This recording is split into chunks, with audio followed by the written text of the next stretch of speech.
अनमोल वचन अखिल भारतीय संत मत सत्संग के संस्थापक और गृहस्थ में आनंद योग के जनक परम संत महात्मा परम पूज्य श्री यशपाल जी महाराज अर्थात परम पूज्य भाई साहब जी द्वारा प्रतिपादित इन अनमोल वचनों का पालन करना अति आवश्यक है। ये वचन हमारी गृहस्थ आध्यात्मिक साधना के लिए मूलभूत सिद्धांत हैं, जो इस प्रकार हैं। हम दुनिया की हर चीज की कीमत आंकते हैं, अपने मानव जीवन की कीमत भी जाने व परमात्मा की प्राप्ति हेतु साधना करें। मनुष्य योनि एक उपहार है, इसीलिए परमात्मा को धन्यवाद देते हुए आधा घंटा प्रातःकाल, आधा घंटा सायंकाल पूजा अवश्य करें। सत्संग, सतनाम व सद्गुरु को प्राथमिकता देते हुए इसी के आधार पर ध्यान योगाभ्यास अवश्य करें व गृहस्थ के कार्यों को परमात्मा का कार्य समझकर उसी की याद में संपन्न करें। हर समय ये ध्यान रहे कि गुरु कृपा द्वारा परमात्मा की पवित्र सत्ता का हमारी आत्मा में वास है, अतः मन में निरंतर अपने इष्ट देव का जाप करें। मान सम्मान की इच्छा ना करें व अपमान से दुखी न हो। परमात्मा के अतिरिक्त किसी और का भय न करें। दूसरों की बुराई न करें, न सुने, सत्य व मधुर बोलें, अश्लील शब्द मुंह से ना निकालें, सभी से नम्रतापूर्ण व सुंदर व्यवहार करें। धर्म पत्नी के अतिरिक्त अपने से बड़ी से माता जैसा, बराबर की से बहन जैसा व छोटी से पुत्री जैसा व्यवहार करें। सांसारिक जीवन यापन की आवश्यकताएं अंतहीन है, इसलिए अधिक से अधिक समय सत्संग में व धन परोपकार में खर्च करें। याद रखें, न स्त्री माया है, न धन दौलत, न ही परिवार। माया वह है जो हृदय को परमात्मा से दूर हटा दे। अतः निरंतर सत्संग और सद्गुरु की शरण में रहने का प्रयास करें। भोजन अपने इष्ट को अर्पण कर प्रसाद रूप में परमात्मा की याद में करें। रात्रि में सोने से पहले अच्छे बुरे कार्यों का आत्मनिरीक्षण कर उसका समुचित पश्चाताप करते हुए ध्यान करें व प्रभु की गहरी याद में ही विश्राम करें। परमात्मा तू ही है, तेरी इच्छा पूर्ण हो।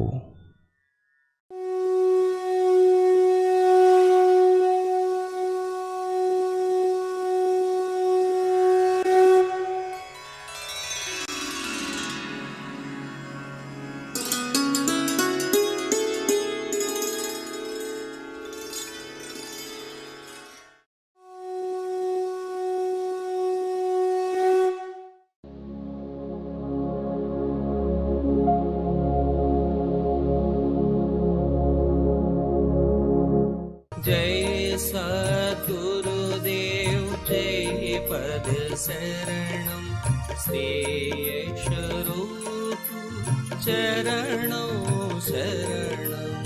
जय सद्गुरुदेव जय पद शरणम श्रेयस्वरूप चरणों शरणम।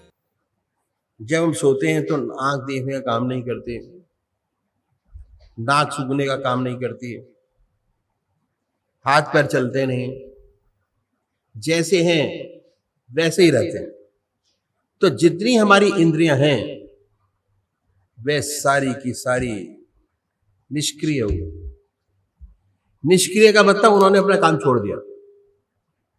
क्रिया निष्क्रिय, क्रिया हम कर रहे हैं, निष्क्रिय, सब छूट गया। अब क्या है कि जितनी हमारी इंद्रियां निष्क्रिय हो गई, उन्होंने अपना अपना काम छोड़ दिया। अब छोड़ के हुआ क्या? इसी का नाम रेस्ट है। अपना अपना काम छोड़ दिया, आराम में चले गए। प्रैक्टिकल रूप से यही होता है। जब इंद्रियां निष्क्रिय हो गई तो जिनका आधार है मन, ये मन में चले गए। इनको ताकत मिलती है मन से, दूध से नहीं मिलती, इंजेक्शन से नहीं मिलते, मन से मिलती है। और सुबह उठे बिल्कुल प्रफुल्लित, काम करने की हमारे अंदर इच्छा है, काम करने की हमारे अंदर ताकत है, प्रबल इच्छा है, अंदर शक्ति है। अगर ना सोए तो दिन भर जंबाई रहते रहेंगे। मन रह रह के कहता है कि आज नींद पूरी नहीं हुई, कोई काम नहीं होता। तो हमने देखा कि सोना बहुत जरूरी है। ये हमने देखा, इस शरीर को आराम देना, रेस्ट देना बहुत जरूरी है। ऐसे हमारा सूक्ष्म शरीर है जिससे हम सोच विचार का काम करते हैं, सोच विचार का, इसको भी नींद देना बहुत आवश्यक है। सोच विचार का काम, इसलिए हमारे ऋषियों ने, महर्षियों ने इस बात को समझा और जाना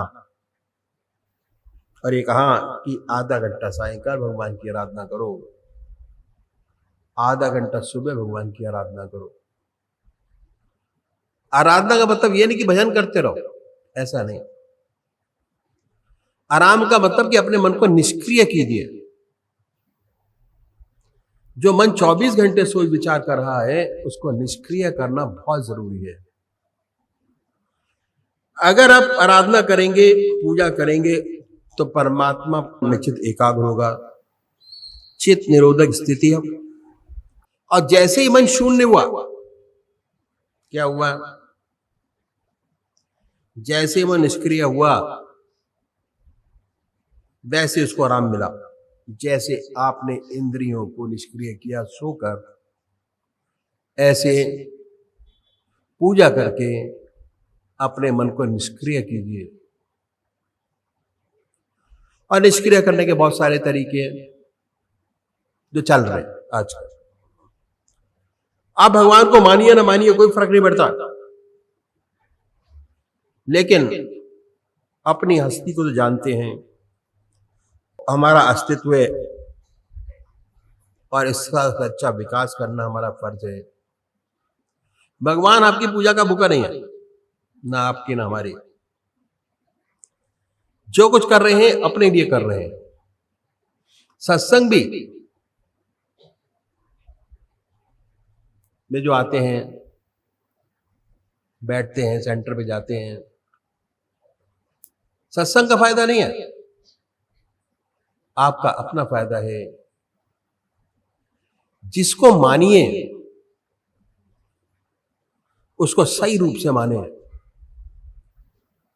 सही तरीके से करें, जिससे मैक्सिमम लाभ उठा सकते हो हर चीज का। और जिस प्रकार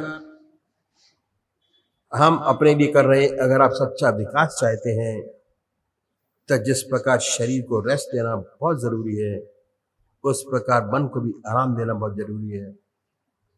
और जो पूजा है ये मन को आराम देना है। मन का काम है सोचना विचारना।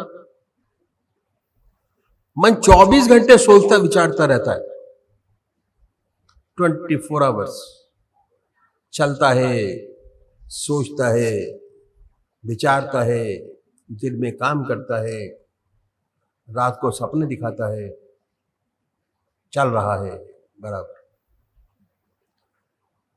उसे एक जगह लगा दीजिए, उसे रेस्ट मिला, विचार शून्यता आ गई, विचार शून्य करने की कोशिश कीजिए। एक चीज को जब बार बार रिपीट करेंगे तो मन विचार शून्य होने की स्थिति में आ जाएगा। एक चीज को बार बार रिपीट करते करते आपको लगेगा कि मंत्र चल रहा है, पर विचार शून्यता आनी शुरू हो जाएगी जैसे जैसे प्रैक्टिस बढ़ेगी, और उसका आनंद ही कुछ अलग है जो आप महसूस करेंगे। उसके बाद कितना हल्का फुल्का महसूस करेंगे, कितनी अनुभव शांति और आनंद मिलेगा। आनंद यह अनुभव का विषय है, अनुभव कीजिए। उसके बाद कितने सुंदर विचार आते हैं, वो समस्याएं हल होती हैं जो सारी जिंदगी हल न हुई हो। सारी जिंदगी ऐसी ऊंची शक्ति प्राप्त होती है। सच्चे मनुष्य के गुण आपके अंदर पैदा होने शुरू हो जाते हैं, सच्चा ज्ञान होने लगता है।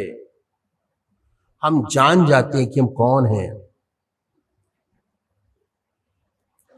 कौन है। सच्चा ज्ञान अपना पैदा होना शुरू हो जाता है जब ये अनुभव हुआ कि हम क्या हैं। सच्चा वास्तविक स्वरूप हमको दिखाई देने लगता है, नजर आता है कि हमको गैर नहीं है, कोई गैर नहीं, सब हम ही हैं। जितने ऊंचे संत हुए उनका अंतिम निष्कर्ष यही रहा। महात्मा तुलसीदास जी ने कहा, जड़ चेतन जग जीव जगत सकल राम में जान। सूरदास जी को हर प्राणी में, हर पशु में, लता में, महात्मा तुलसीदास जी ने कहा, जड़ चेतन जग जीव जगत सकल राम में जान। सूरदास जी को हर प्राणी में, हर पशु में, लता में, वृक्षों में भगवान कृष्ण नजर आते थे। ईसा ने कहा कि अपने पड़ोसी को भी अपनी आत्मा की तरह प्यार करो। लेकिन ये जब तक नहीं हो सकता, जब तक ये अनुभव न हो कि हम सभी हम ही हैं। इस अनुभव के लिए पूजा करना बहुत जरूरी है, और पूजा का क्रियात्मक तरीका हमारे संतों ने बताया जो ग्रस्त में हुए, कि मन को एक तरफ लगा दीजिए, मन विचार शून्य हो जाएगा। अगर ऐसे ही विचार शून्य करना चाहेंगे तो नहीं होगा। बहुत से लोग विचार शून्य करने की कोशिश करते हैं पर नहीं होता, अति कठिन है। अगर मन विचारों से शून्य होगा, उसका सीधा संबंध आत्मा से हो जाएगा। सुंदर सुंदर विचार पैदा होंगे। आप चाहेंगे कि संसार में जितने लोग हैं सब आनंद से रहें, सब सुखी हो, दुख संसार से मिटे। दूसरे की सेवा करने के लिए आप अपने जीवन को न्यौछावर कर देंगे। पर क्या है, साइंस और टेक्नोलॉजी ने बड़ी भारी तरक्की की है। पता नहीं कहां कहां पहुंच गए हम लोग। मट्टी खचोट लाए, चंद्रमा में पहुंच गए, स्टेशन बना दिए 400 किलोमीटर के ऊपर अंतरिक्ष में। दूरदर्शन पर सबने देखा। और इस उन्नति का नतीजा क्या है कि हम अपने मन को आराम नहीं देते, अपने ऋषियों और महर्षियों के बताए मार्ग पर नहीं चलते। इसलिए जितनी हमारी वृत्तियां हैं, जितनी हमारी, वो सारी पशुवत हैं। पशु के समान हम एक दूसरे से बिहेव करते हैं। एक भी मनुष्य के गुण हमारे अंदर नहीं है। ऐसे बहुत कम लोग हैं जिनमें मनुष्यता के गुण हैं। इसलिए क्या है कि हर देश हथियार बना रहा है, बड़े बड़े भयंकर हथियार, अणु बम, मिसाइल, जहरीली गैसें जिनका इस्तेमाल हो रहा है, एक एक खतरनाक हथियार ये किए जा रहे हैं। किस लिए? मनुष्य का दुश्मन कौन हो सकता है? इनके लिए तो एक बंदूक काफी है, एक राइफल बहुत है जानवरों के लिए। इस सब की क्या जरूरत? एटॉमिक वेपन्स की क्या जरूरत है? मनुष्य को मारने के लिए, हमारी अपनी ही मनुष्य जाति को बर्बाद करने के लिए, अपने को मारने के लिए।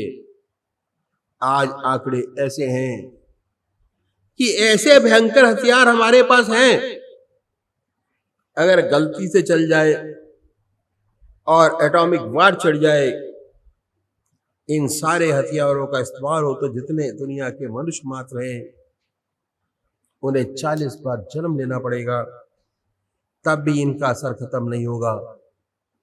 पूर्ण सर्वनाश। इतने खतरनाक हथियार हमने बनाए और पैसा कितना खर्च होता है इन पर। अगर इस सारे पैसे को एकत्र कर लिया जाए तो और दुनिया की भलाई के लिए लगाया जाए तो आज दुनिया की शक्ल ही बिल्कुल बदल जाए। ये घर बार स्वर्ग हो जाए तो आज दुनिया की शक्ल बिल्कुल बदल जाए, स्वर्ग बन जाए ये पृथ्वी, इतनी सुंदर हालत हो जाए। परमात्मा ने इतना सुंदर शरीर बनाया, इतना सुंदर ग्रह आपको दिया, पृथ्वी को स्वर्ग बनाया। जितने एस्ट्रोनॉट हैं जिन्होंने उड़ानें भरी हैं, कहते हैं कि सबसे सुंदर ग्रह पृथ्वी है, ऐसा सुंदर ग्रह कोई नहीं। तो भगवान ने तो स्वर्ग बनाया है, लेकिन मनुष्य मात्र ने अपनी कटुता से, नीच प्रवृत्ति से नरक से बदतर बना रखा है। आइंस्टाइन ने बहुत सुंदर लिखा है कि जिस बूते पर हम आज चंद्रमा पर पहुंचे हैं या कहां कहां पहुंचे हैं, उसने लिखा है कि मैं नहीं जानता दुनिया का तीसरा विश्व कैसे लड़ा जाएगा, पर यह पूर्ण रूप से जानता हूं विश्व युद्ध हुआ तो पत्थरों और डंडों से होगा। सही लिखा है। एक तरफ वार छिड़ जाए और चल भी रही है, चाहे गलती से ही क्यों ना छिड़ जाए, सबका सफाया। दुनिया की बहुत बुरी हालत है, लेकिन सब अपने अपने अहंकार में चूर हैं। मैं बड़ा, मेरा नेशन बड़ा। जो सच्ची मनुष्यता है वह है ही नहीं। उसकी वजह यही है कि हम अपने ऋषियों, मैं ऋषियों के बताए मार्ग को भूल रहे हैं, घर घर में भूल रहे हैं। तो हम देखते हैं कि भगवान हमारी पूजा का भूखा नहीं, अपने विकास के लिए, मनुष्य मात्र के लिए, भलाई के लिए, संसार की भलाई के लिए यह पूर्ण आवश्यक है, बहुत जरूरी है। कहा है कि जब मन को नींद आ जाती है, आत्मा को भी नींद आती है। मन सोया, आत्मा सोई। जब मन को नींद आ जाती है और रूह भी गाफिल होती है, तब मैं अकेला होता हूं और यार की महफिल होती है। जब दिल को नींद आ जाती है और रूह भी गाफिल होती है, तब मैं अकेला होता हूं और यार की महफिल होती है। मन भी सो गया, आत्मा भी लीन हो गई परमात्मा में, तब परमात्मा का जब दर्शन होता है, सच्चा ज्ञान प्राप्त होता है, तो पूजा बहुत जरूरी है। सच्चा संसार का हित चाहते हैं, दुनिया का हित चाहते हैं, मनुष्य जाति का हित चाहते हैं, अपने घर का हित चाहते हैं, अपने समाज का हित चाहते हैं, तो पूजा बहुत जरूरी है। आपको अपने मन को रेस्ट देना पड़ेगा, आराम। जैसे शरीर को आराम दिया, वैसे मन को भी आराम देना बहुत जरूरी है। इस बात पर जाना और जोर दिया कि हर मनुष्य को आधा घंटा सुबह और आधा घंटा सायंकाल संध्या वंदना ध्यान अवश्य करना चाहिए। हमारे महर्षियों ने बताया कि चाहे आप गृहस्थी हो या सन्यासी, कोई भी आधा घंटा प्रातःकाल संध्या वंदना अवश्य करनी चाहिए और आधा घंटा सायंकाल अपने सुधार के लिए, अपने जीवन को अच्छा आदर्श बनाने के लिए यह बहुत जरूरी है कि हम अपने सत्संग की गाइडलाइंस को फॉलो करें, अपने को सुखी करें, अपने परिवार को सुखी करें, अपने समाज को सुखी करें। तो और हमारे देश में 99% लोग ऐसे हैं जो परमात्मा को मानते हैं और अपने किसी ना किसी ढंग से पूजा करते हैं। बहुत से लोग तो आधा घंटे से ज्यादा भी पूजा करते हैं। यदि हम उनसे पूछे कि इस पूजा का क्या लाभ हुआ, तो कोई नहीं कहता कि हमें इस बात का लाभ हुआ। पहली बात यह है कि ईश्वर का नाम लेना अच्छी बात है।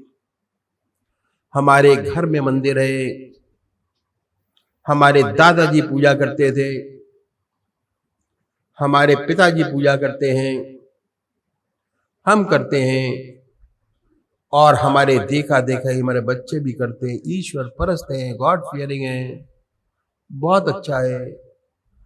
और आप इससे ज्यादा क्या चाहते हैं?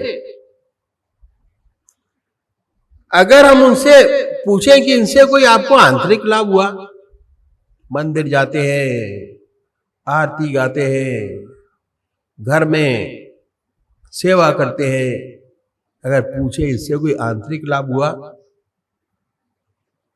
तो बहुत से लोग कहेंगे कि पता नहीं हुआ कि नहीं हुआ। इन संतों ने कहा हम एक ऐसा तरीका बताते हैं, यदि इस तरीके से पूजा करेंगे तो विशेष लाभ होगा। क्या? ऐसा तरीका बताया जिसे हर कोई अपना सके, चाहे किसी भी मजहब का मानने वाला हो, किसी भी धर्म का अनुयायी हो, अपने धर्म के मत पर चलते हुए कर सके। वो बात मैं आपके सामने रखता हूं। ऐसी बात बतलाई।